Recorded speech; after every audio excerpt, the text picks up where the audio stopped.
Hi my lovely people, I'm Kanak and you're watching your favorite cooking channel Ready Steady Eat. Today I'm going to show you a yummy and mouth-watering snack, that is Hara Bhara Kabab. As the name itself suggests, Hara Bhara Kabab, which means green in color, which is from the healthy spinach in it.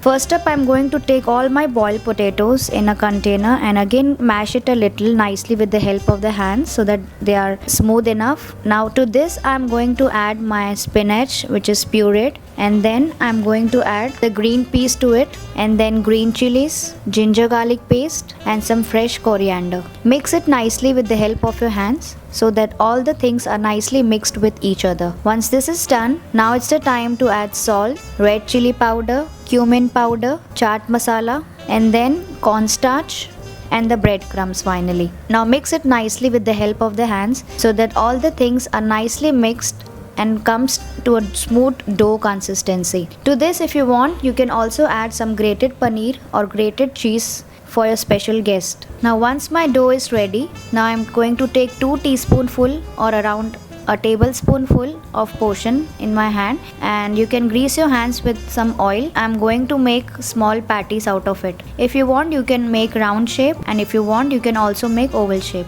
You can make round shape patties and keep doing this for the entire batch. Once all the patties are ready, as you can see, now I'm going to put some cashews on each patty with the help of the hands so that it is nicely stuck on the top of the patty. Now once all my patties are ready with cashews on top, now I'm going to put it in the fridge for around 10 to 15 minutes so that it firms up enough and holds its shape so that doesn't break while frying. Now I'm going to remove my patties from the fridge and I'm going to deep fry them until they are golden crispy and brown.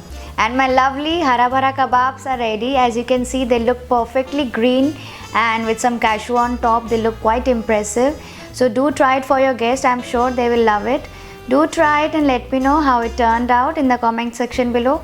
Also hit the like button and do subscribe to Ready Steady Eat for more such kebabs recipe. Till then, take good care of yourself. This is me Kanak signing off. Bye bye.